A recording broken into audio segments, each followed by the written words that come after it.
Yeah. Go ahead, David. So pleasure being here, Michael. Thanks for the invite. I'm David. I'm the CEO and co-founder of Limitless CNC. We are an AI startup based in Israel, Tel Aviv, and we're developing AI technology for CAM programming for CNC applications. Awesome. How about you, Phil? I'm Phil. I'm the co-founder and CEO of Dirac. We've built what we call the first and only automated work instruction platform. Originally an electrical engineer and roboticist by background. Started the company when I, got my start over at Northrop Grumman, or started the company after I kind of saw how unfortunately archaic a lot of the infrastructure was on the manufacturing side of things, and just wanted to do something about it. So that's us. Wicked. Um, our talk tends to be about about AI and how it's changing the role of mechanical engineers, and I think all of us here are mechanical engineers, if I'm not mistaken. Um, What's if we look back at 2 3 years, we went from AI as machine learning and some Lisp stuff from decades before to, oh my God, it's part of my daily life and I can't live without it anymore.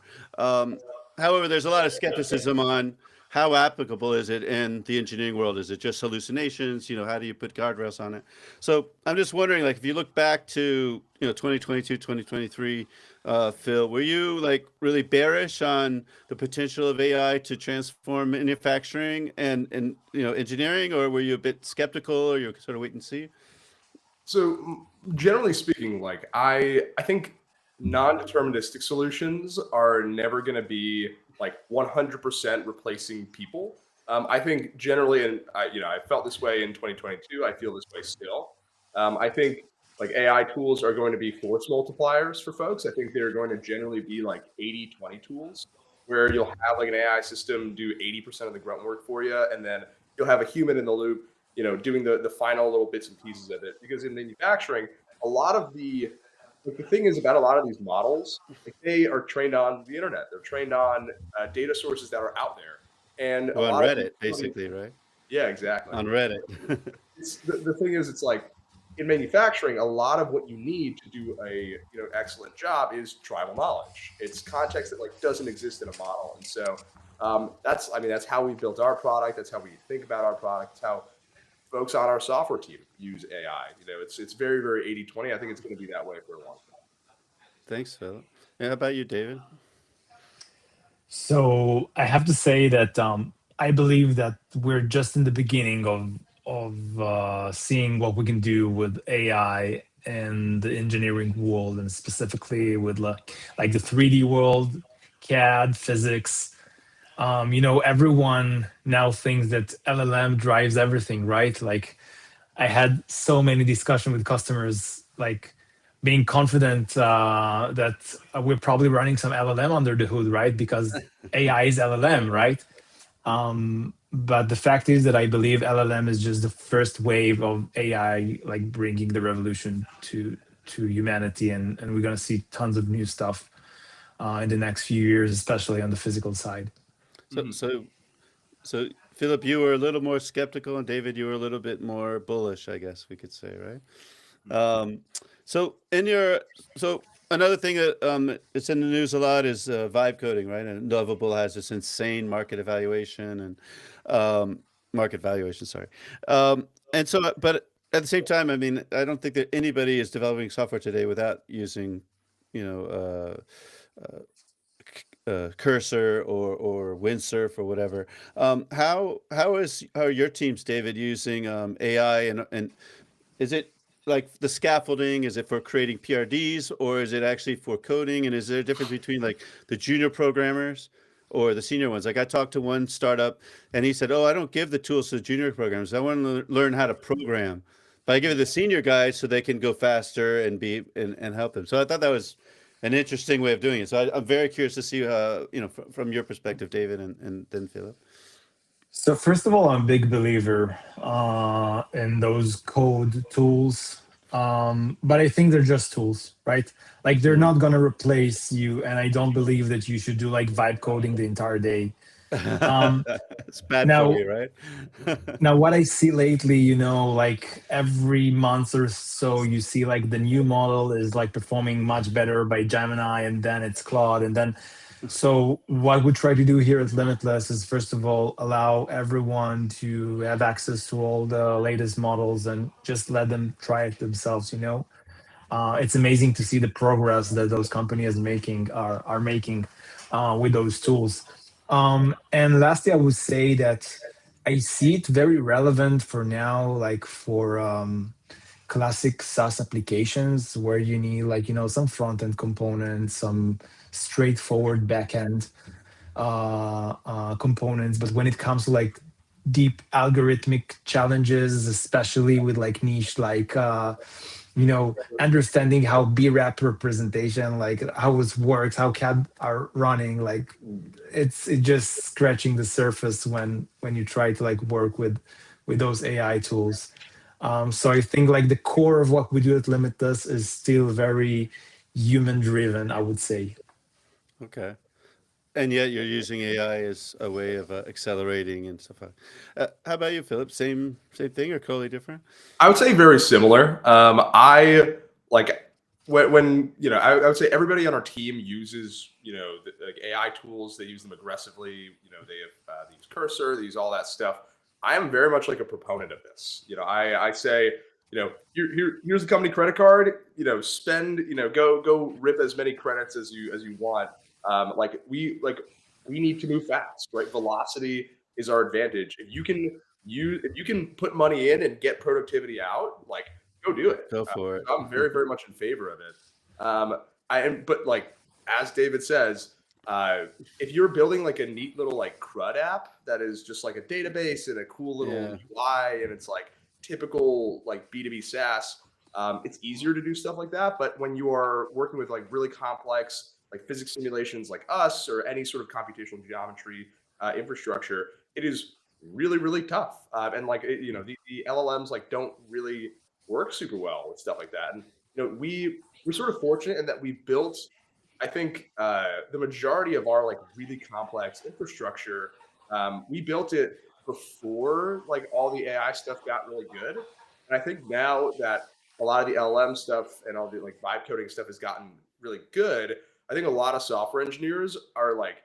it's gotten very easy to build like very unsophisticated stuff. And so the amount of like effort and dopamine that a software engineer is like willing to or gets out of like building something, there's almost this like lower attention span for a software engineer on average now because they are so used to being able to get like really easy front endy, like not super complex infrastructure. And so I actually think there's this like interesting moat that companies like Dirac and companies like Limitless CNC end up having because we built some really, really complex stuff that is not easy to vibe code. It's like nobody is. It's way tougher now for a software engineer to look at something like what we have and say, "Oh yeah, I'm going to vibe code that," and then the second they like can't, they're like, "Oh, all right, on to the next thing, I guess." Yeah. And so I think the context windows that a lot of these things have also not super great. And so like you very, very quickly, if you're like using Vercel v0 to try to like vibe code something or any of the other vibe coding things, like you very quickly like reach the limits of like the complexity that you can vibe code. And so we use them for we use vibe coding for stuff like writing a PRD or writing features. I would say like the guy who runs product on our team, Jared, is like an exceptional Figma guy and like is a manufacturing engineer by background, so like deeply understands the problem set, is a software engineer by background as well. And so he can like use AI tools effectively. But like that's kind of my philosophy on like if and when and how to use them. If you do not know, if you can't understand the code that the LLM is writing for you, you should not be using it.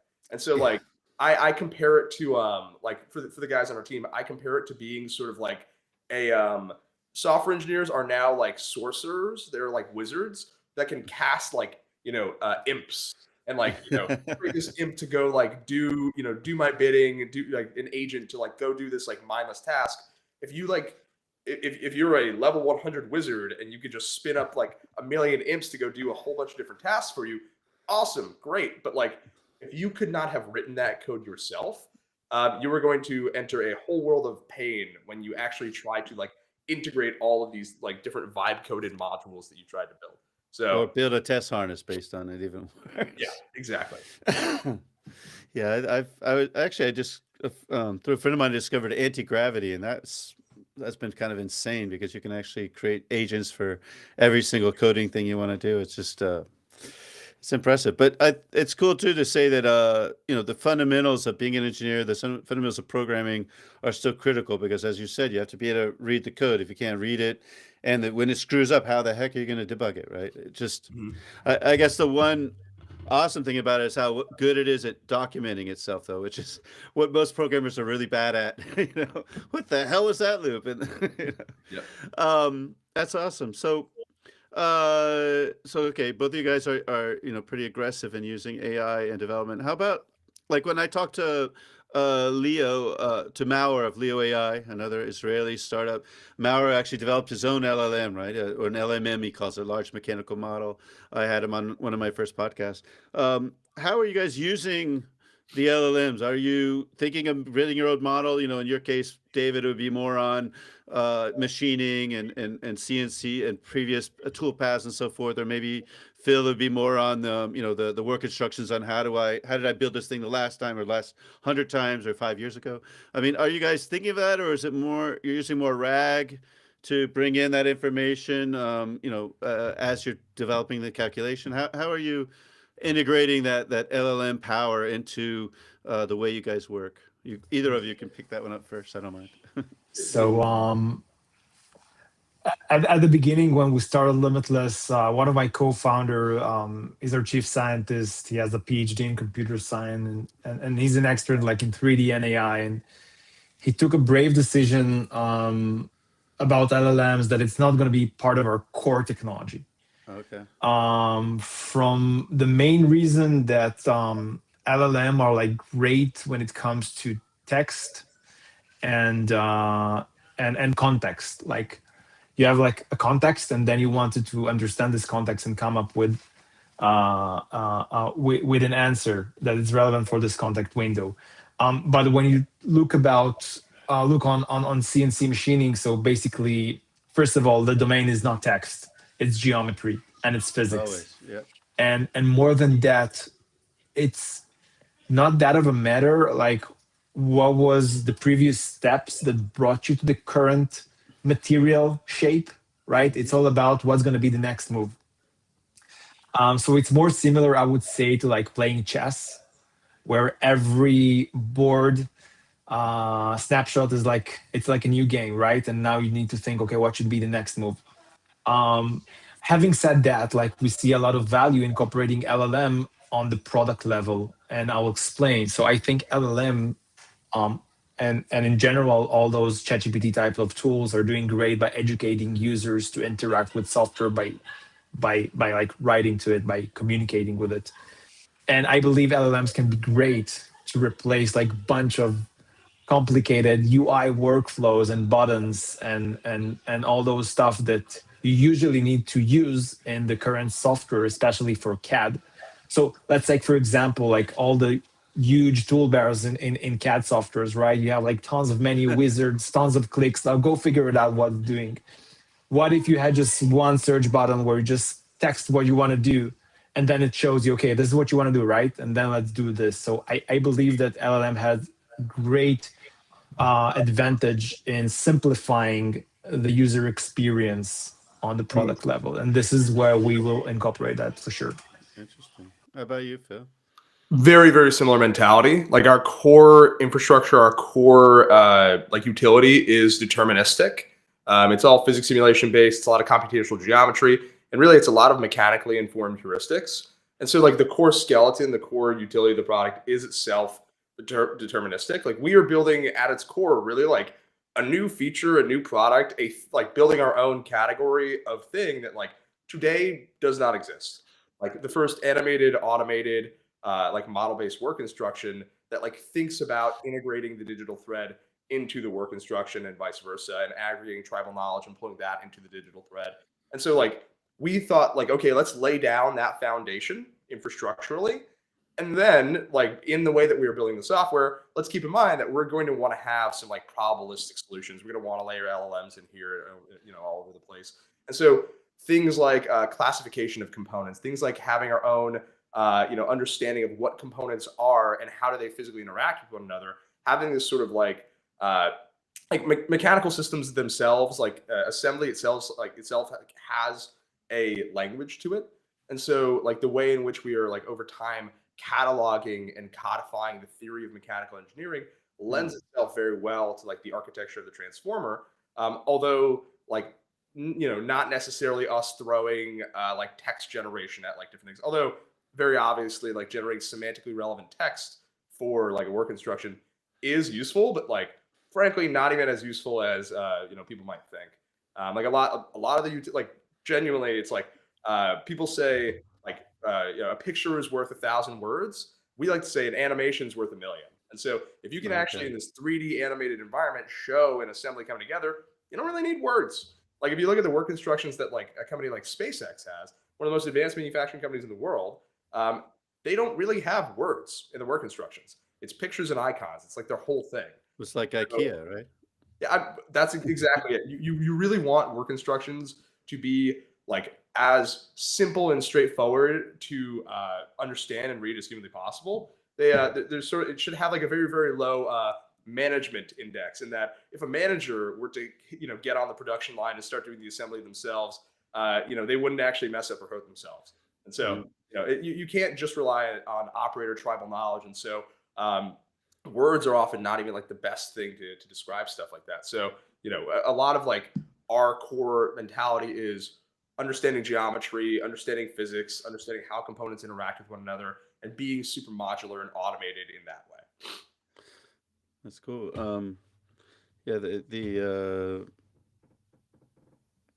The idea of the instructions being as easy as Lego or IKEA, that's pretty cool. Because a lot of the work instructions tend to be kind of hard to understand. So in the actual product and in Dirac and in Limitless, how is I think you've already almost answered, David, but the user comes in contact with AI, how? I suppose that you were saying that the user gets it from the user interface from the beginning.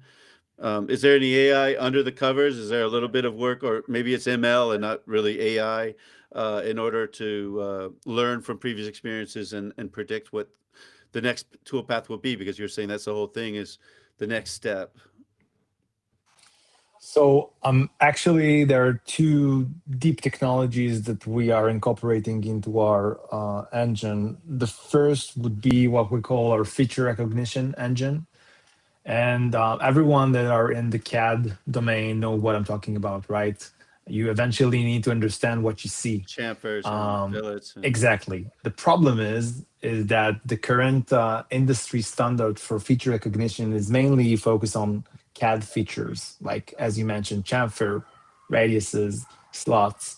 But when you talk about machining, machinists are looking absolutely different on geometry. They're they put in their mind like what should be the machining operation to apply on those group of surfaces. So basically what we're developing is a neural network that can receive CAD. It's in its native format, and this is important to emphasize, and can label the entire CAD surfaces into the right groups and into the right labels of the machining operation that should be applied on those areas. So we call it like, this is the perception capability of our AI. And we train it on real CAM data. So this is another thing, like how do you train a neural network on this? And second part of the technology is what we call our physical AI engine, which is in a very simple way, it's a decision tree algorithm that try to pick up the best next move to do, the best next step to do out of different options using a sophisticated scoring function that is mainly based on physical estimation of different phenomena in the process, like um, the chatter or the natural frequencies that the tool can get to based on the geometry of the tool, the deformation of the tool, the deformation of the working piece geometry, based on the cutting force, like all those different physical phenomena that great machinists are simulating in their head with amazing intuition, by the way. Yeah. This is exactly what we try to incorporate into the decision-making engine. So I would definitely call the two of them deep technologies. They're much more advanced than just straightforward statistical approach. But it's not LLM as a lot of people want today to see. Like, LLMs are like everywhere. So people think that that solves everything, but it's far from that. But you were saying that you already have that chat interface on for the front end from the user perspective too? Yeah.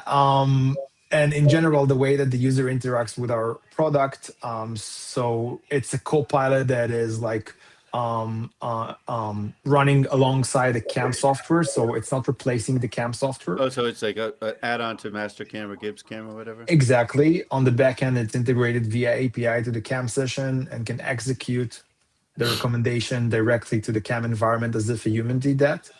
And on the UI level, so it shows the user what is the next recommendation, and the user can like give feedback, change it, accept it. If they accept the recommendation, we're just generating it straight inside their CAM environment, and then we move on to the next suggestion. So this is the current user flow.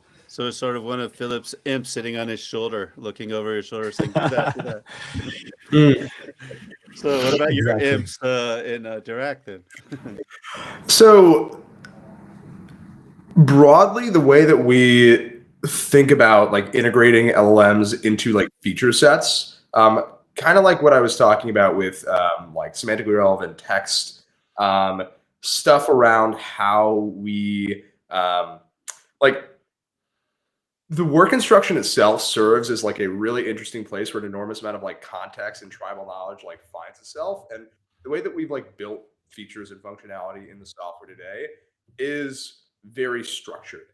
And so like we can give you like in the same way that you like might want to like query Google for like context information, we are building effectively like this like context aware production planning platform that you can actually query and like index and say, hey, when was the last time I used Loctite 242, and like what parts did I use it for, and who like when those work instructions were approved, who was actually at my company and who signed off on that, and what happened with that part, like did that Loctite 242 find its way into like the following rev of that work instruction, or like was that replaced with something? So a lot of that context lives inside of the heads of folks who've been on the shop floor for like 20, 30 years. And we are finding that like the work instruction is this really excellent place for us to just aggregate all that context and surface it to folks where they might find it super useful. And even, bringing it earlier into the design phase. That's a lot of how we think about it too. Interesting. It's also interesting too. You guys are really complementing each other, right? On one hand, David's doing that for the machinist, and you're doing it more for the guy on the assembly line, right? Mm-hmm. That's interesting. So, how? What about where do you sit today? I mean, Philip, you already talked a little bit about your vision, but now what we saw this year in 2025 was Anthropic's MCP, which was another a big earthquake in the way that we thought about AI becoming autonomous and having agents talking to agents and executing entire workflows. What is your feel about that? Where are you going to go with the agentic thing, and what do you think is coming next? That was a bit of I don't know if any of us were really expecting the agentic thing to go that viral so that quickly. I expect us fully to have an agent that understands how to use Build OS, and it could just rip work instructions for you. That's kind of the idea. But it's funny, like if we were thinking about mechanical systems and mechanical design like 20, 30 years ago, before CAD was like very, very sophisticated, you would have to have built CAD software first, and then you throw an agent at it to like make CAD models. And we're kind of in like a similar place where there just like is not a robust enough work instruction platform to do as sophisticated stuff as what we're allowing folks to do. And so it's like phase one is you build the really sophisticated platform for the thing, and then you can like throw an agent at it and stuff. And so that'll probably be something we work on in 2026. Not like a super. I mean, people are asking us to do it. Not a very hard thing for us to do and build. It's just we on the roadmap. One of those things. Very cool. And you, David? So we're actually gonna deep dive into the physical integration, I would say, with the actual machine floor. The idea now, like currently, we help to program the part, right? But like how the process looks like today, you program a part, you run it to the machine, right? And then usually it never goes well. You take it to the quality inspection, you run the CMM. By the way, you also need to program a CMM program, a program that like has a probe that runs on the geometry and gets you like the real dimensions and the offsets from what you need to achieve. So you do that and you look at the report and you see, okay, wait, I'm missing here. I'm like out of the tolerance. I need to change something on the setup. I need to change something on the program. This is what usually happens. We call it the loop, right? And currently this loop is not automated. It involves zero technology and AI, especially something that helps to take better decisions. And this is where the expertise needed.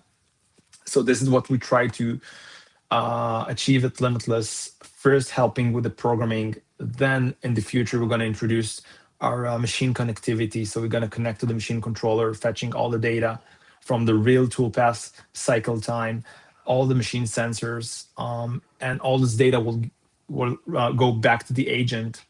And more than that, we're going to also incorporate the dimensional reports from the quality inspection, putting that back to the agent as well. Now, imagine you open the projects on the second time and the agent already like figured out for you what should you change in the process in order to improve it. And that's gonna save so much time. And it's gonna like lower the high bar of expertise required today in order to solve those complex parts. And I'm talking about parts like in aerospace, defense, medical stuff, like complex geometry, tight tolerances. This running around Tel Aviv to find in the story I wrote about Limitless. Is there going to be a Limitless CMM then? You're going to do a CMM module too? This is also part of the process. By the way, it's a very similar technology. It's still like a CNC machine, just runs the probe and not cutting the material. Very cool. How about you, Phil? I mean, we're not going to get into CMM ourselves, but a lot of how we think about like what we're going to be building in like the future is us getting into like automated factory layout planning, automated maintenance and repair instructions, automated inspection and quality routings. We're actually getting into DFM right now. A lot of how we actually dub ourselves the assembly company. A lot of people care about how to make parts. We don't. We care about how to put them together. And so that's a lot of what we focus on is just how are we doing production planning in a facility? How can you take context from one person in one workflow and bring it into another? Like we think every piece of data, every piece of information in a manufacturing facility is one node in a very deeply interconnected graph. And so when we look at the work instruction, it's sort of like a bundle of these nodes, and we just draw a rectangle around it, and we call that a work instruction. But the industrial engineer doing factory layout planning has this like top-down macro perspective of work instructions and how they interact with each other through space, time, and that is their perspective, which you look through the lens of like factory layout planning and doing a bunch of different things that they end up having to do. And so that's kind of like how we intend to build stuff out at the high level. So it sounds like you could you could even do the service notes in a sense. Yeah, definitely. That's really cool. They're a little out of schedule. I thought if I could ask, I mean, you guys are both doing stuff that arguably the big three should already be doing, right? I mean, already Siemens and DS have invested billions in manufacturing, and in Innovia has work instructions, and they bought a Prizo, and I mean, where's the gap? How are you guys able to compete? Because you think the customer like, oh no, but the DS guy sold me the thing, and I mean, it's pretty awesome that you're able to do it. And I'm just wondering what's the secret sauce? Because probably other startups will listen to this and be like, but no, I'm not gonna. Or maybe someone will listen to the podcast and they'll be like, no, I'm not gonna do that because I'm gonna be killed by the big guys before I even get my idea out.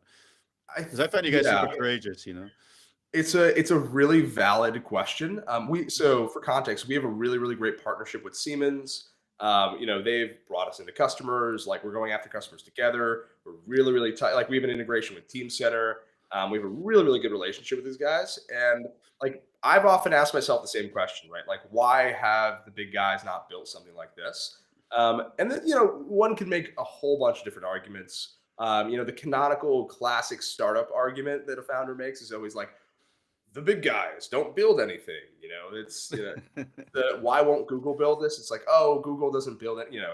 I find those arguments to be like somewhat compelling, maybe, but like I think it's really just like the technology and the infrastructure that they have built over the past 20, 30, 40 years is pretty sophisticated, but what they are exceptionally good at is not necessarily building, it's selling.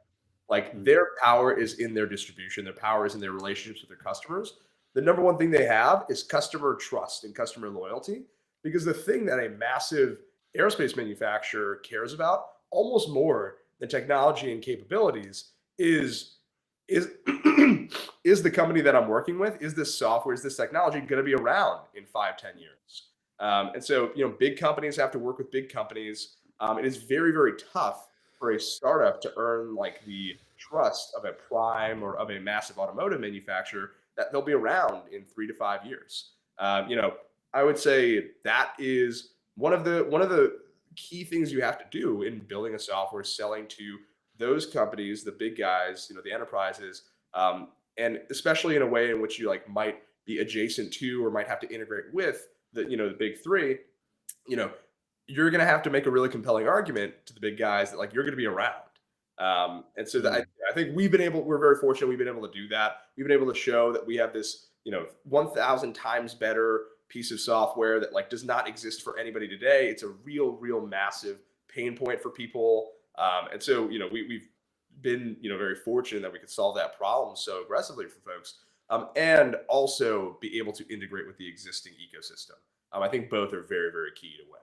It's really stickiness. It's really for you one of the most important things. I mean, our whole perspective is like what CAD did for mechanical engineers. We have built this like 21st century upgrade to the workflow for manufacturing engineers, something that like does not exist at all today.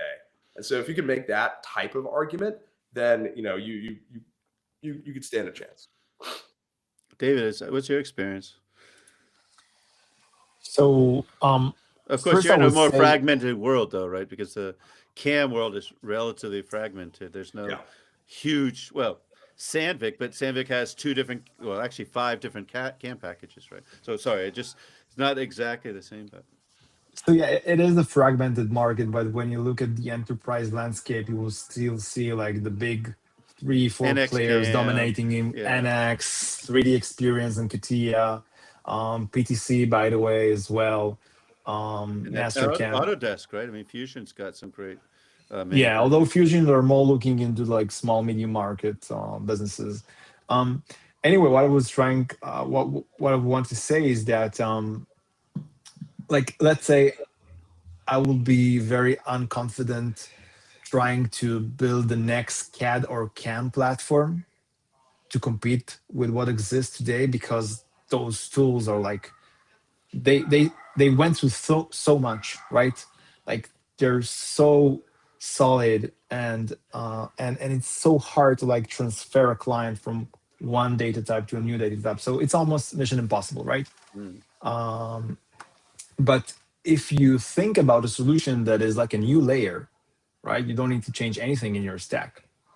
And this new layer actually brings a lot of value without changing anything, and it's integrated into your workflow. So there you go. You have like a new opportunity here in the market. This is what we're trying to do with this agentic layer of a copilot that runs on top of CAM.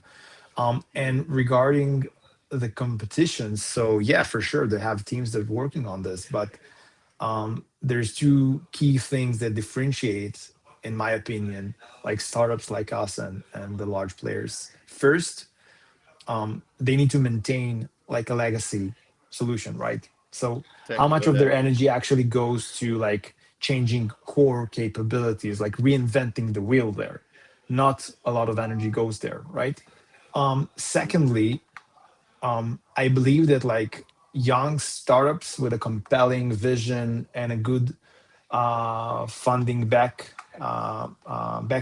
can like recruit amazing talent that usually will not think or consider to go for those large players career, right? Yeah, And this critical talent, especially when it comes to AI, can be a game changer. absolutely.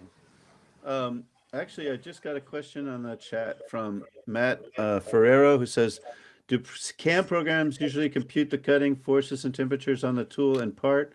Does Limitless calculate that? And are you able to detect things like force spikes and when cutting inside corners?"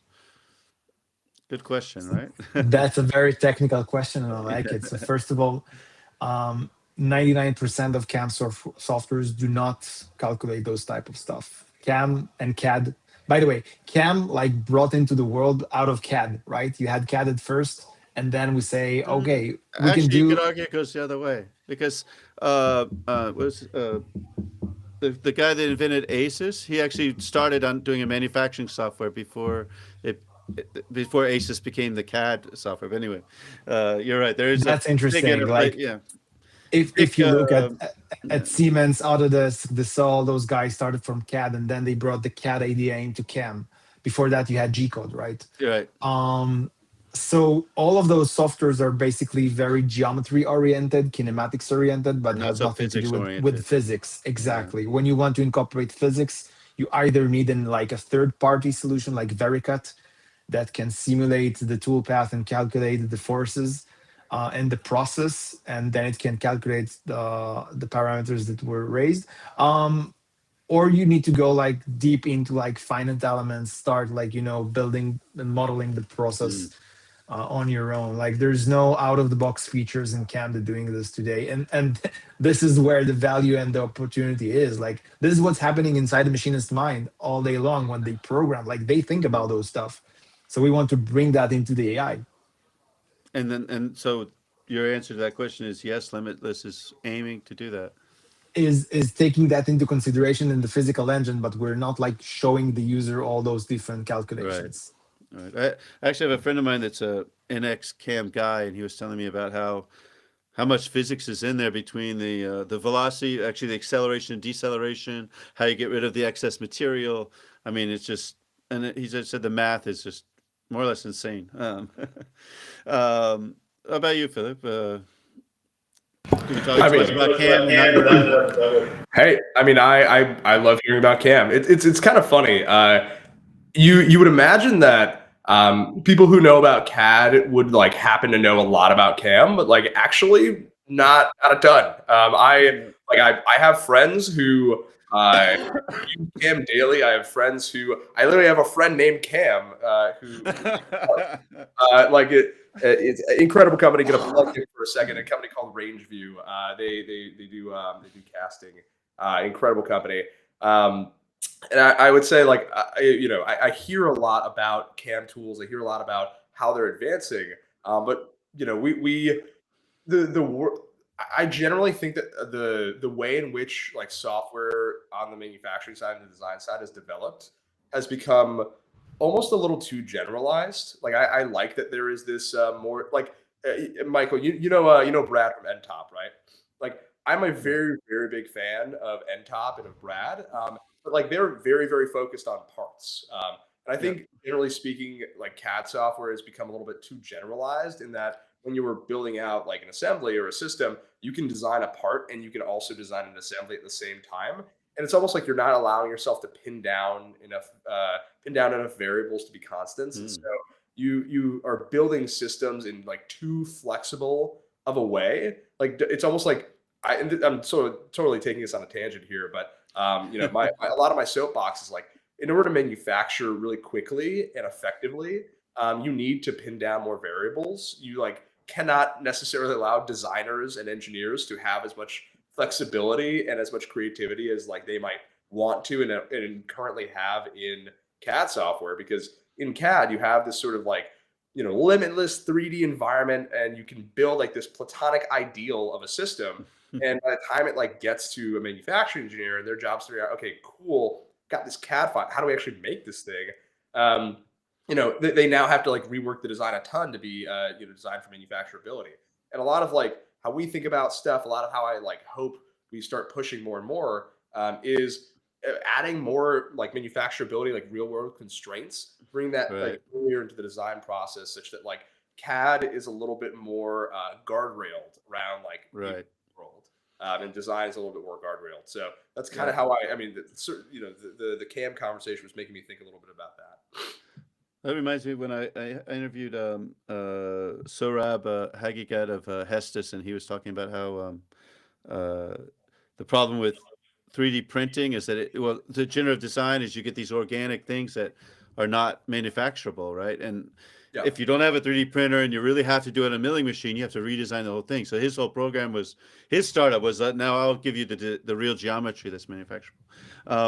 It also reminds me, I was invited, I missed out on a conference in Austin because I was invited to speak at a conference in Scandinavia, in Copenhagen, and this startup asked me to come in, and they created a thing called RD8, and I thought, oh, Radiate, and they said no, Rugged Design 8. I'm like, okay, but Rugged Design apparently is a whole thing that they do in Scandinavia, and it's you look at a design and you add the constraints, you look at the constraints and you find like the thing. It's basically what you were asking for, Phil. He's so it's pretty interesting. I'll put you in touch with him.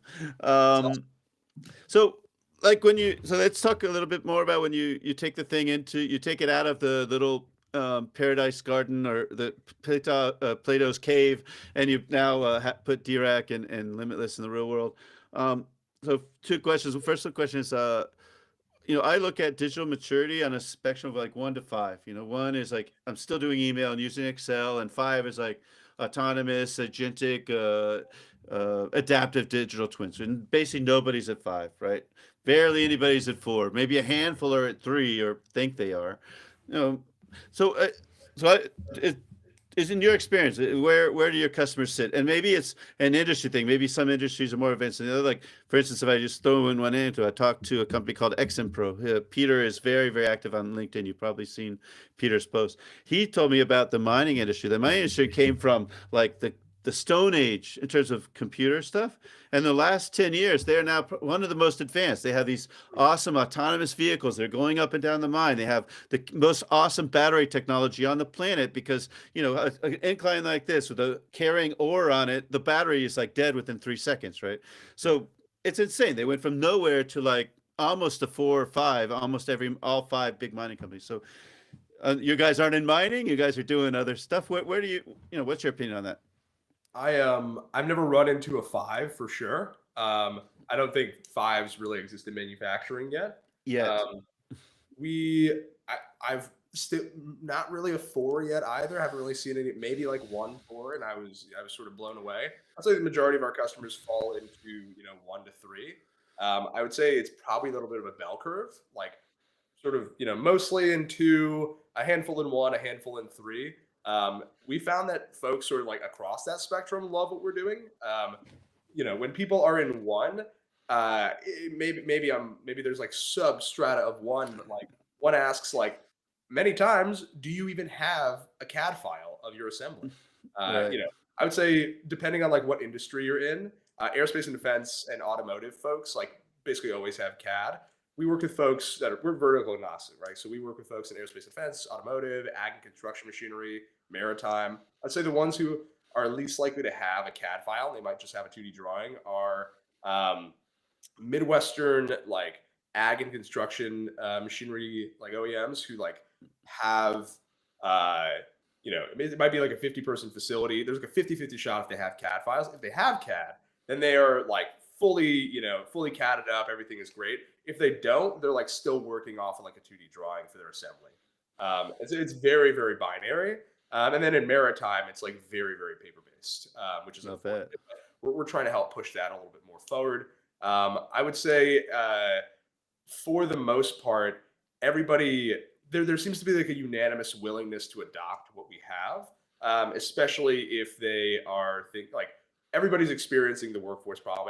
Everybody's experiencing loss of tribal knowledge. So it's very obvious that what we're building is needed, and so we end up being able to work with tier 1 through 3 suppliers, OEMs, mid markets, enterprises. It's sort of like if they have parts and they fit together, that is a customer for us. So we get to see a really broad spectrum. Awesome. How about you, David? So when it comes to like part manufacturing, it's pretty interesting because like the technology that you have today, CAM softwares, CNC machines, like all the technology around it, cutting tools, there's a lot of functionality there that allows you to basically build your own rule-based automation, right? Like new CNC machines has so many cool features in it, like tons of automation, tons of smart stuff, sensors, everything. CAM has like tons of capabilities that usually you just scrape like 5% of its capabilities. And the interesting part is that I would say if users and machinists and manufacturing folks were like highly educated about those new capabilities in the market, I would say a lot of them will be probably hitting like somewhere in around 3. But unfortunately, because no one teaches you today how to CAM program, or no one teaches you today how to leverage all your CNC controller capabilities, so you basically end up by getting to the plateau of the organizational knowledge. And if you have some experts, that's great. They're gonna teach you some stuff. But if no, like you're stuck. And then you see most of them are, I believe, around 1 to 2. So then that does give you a huge opportunity, right? Because I was thinking, and my thesis was that a lot of companies that are relatively low to the left of the scale, when they get something awesome like Dirac or Limitless CNC, and they see what you can do when you've got better control of your data and less silos and CAD files, just even something as simple as that. Is there, have you ever had that feeling like when you put in your software that there's a sort of an aha moment, like, oh, that's what the digital revolution is. Or is it a ripple effect? Or are they like, that's nice, but I need a couple of years to kind of really understand it. So something cool that we've seen is oftentimes there's 2 big things that we've seen, right? When it comes to actually like what does a company that makes a thing care about? They care about manufacturing, right? They care about actually getting a thing off the line. They care about getting a part out the door or an assembly out the door. And so a work instruction is very tangible to them. And so when they see that, hey, we have this 3D animated automated work instruction platform, and we say, yeah, the only input to this is a CAD file, they're like, oh, that's why we need CAD. Yeah.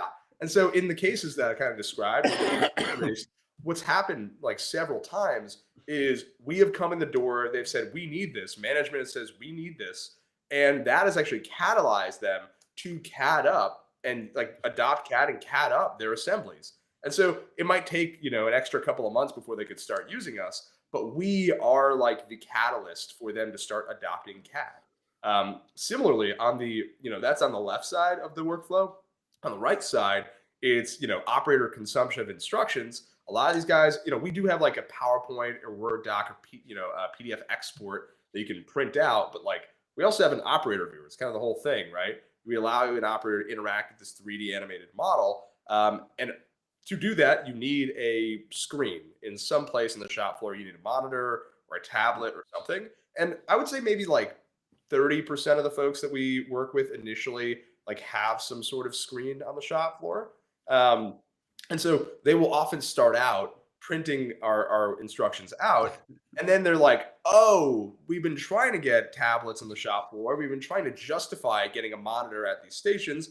Now we can. Now there's totally an obvious use case. So like now let's go get a bunch of monitors. Let's set up these stations. And so we've seen like a really, it's like within 2-3 months of adopting the software, wow. They go from being like paper to having monitors and operators with the operator viewer, because they're like, oh, cool. Now we can actually justify the investment because it's so obvious. Like we reduce error rates. It's like a whole thing. So I would say to the left, we are a really cool catalyst for some, a little bit more archaic facilities to both adopt CAD and then also to adopt monitors on their shop floors. Because it's just like we are the connection point that binds the engineering and the manufacturing workflows. Very cool. How about you, David? So we had two crazy aha moments that like we really remember. The first was when one of our users, like at one of the company that works with us, like ran our recommendations step by step. And each recommendation, he's like, yeah, that's interesting. Maybe I'll do it differently. And then he accepted. So we got another step and another step. And eventually he finished the program. Like he had like 30 steps in his CAM environment in like 15 minutes. And at that moment, he was looking, wait, I'm done. Like I actually programmed the part. And they were super excited about it. And that's what gave them like the motivation to try it again and to continue using it. And the second thing was actually we had a very interesting use case of a team that onboarded a CNC operator, the one that runs the machine, into the programming team. So he has no experience with CAM, and we introduced him to our product, or we call it CAM agent. So basically, the CAM agent started showing him recommendations. He accepts them because he has nothing else to do. And then he opens the recommendation, like he opens the operation that we just created in the CAM, and then he goes through the parameters that we selected. And by that, he learns how to like program. Like it actually helped him to figure his way out, his way into the CAM environment and to the CAM programming, because it looks very intimidating when you like see CAM or CAD. Like it's like a airplane cockpit, like too many buttons. Yeah. But when someone like give you some steps at a time, it really helps. Very cool. Very cool. Well, we're almost out of time. I thought that was really, really insightful. Thanks, guys. Any closing comments? What are you guys going to do? Are you guys coming into any conferences? Is there any places we can see you in the next couple of months? We got some folks on our team over at Workboat right now. Workboat's a really cool maritime conference. If anybody is listening right now who is at Workboat, go see our guys. Awesome. That's cool. We're gonna attend 4 conferences probably, like in 2026. It's gonna be Hanover, Messe in Germany, and then 2 Siemens events, the Realize events in Amsterdam and in the US as well. And lastly, IMTS. Nice. Very cool. I want to get to prove it. I want to do that one. That one looks like so cool. Anything else? I mean, that was really awesome. I think I learned quite a lot about CAM and about assembly. Actually, I wanted to say that I realized also that I was confusing part and assembly stuff. Like to your point, Filip. Like when I was writing this book on the history of CAD, I realized that I need to separate the history of how we did parts, which is really the PDM problem, from how we did assemblies, which was more the PLM problem, right? It's sort of product structure, and then all that other stuff was sort of that next generation that created PLM, because then you needed change management, configuration management, because you're dealing with multiple parts. And then of course on the machining is like, how do you go from CAD to a real part, right? Which is really cool. That's awesome. Well, I think we're good for today. I want to say thank you very much to both Phil and David for taking time out of your busy day to tell us, give us your opinions and your perspectives on AI. And I want to say thank you to the folks that joined in. And of course, this will be on the YouTube channel. And feel free to reach out on LinkedIn to Phil and David if you've got more questions. I think that David, you've got a couple of questions from that same Matthew Ferraro in the queue. You might want to check those out. He had some good questions. So thank you very much, and we'll see you on the next episode tomorrow, December 5th. I've got Null Space, so Masha and Misha from Infinite Form. So it's going to be more on the simulation CAD side tomorrow instead of manufacturing today. Be really fun. So looking forward to seeing you guys tomorrow. Thank you. Thank you, Michael. Thanks for having us.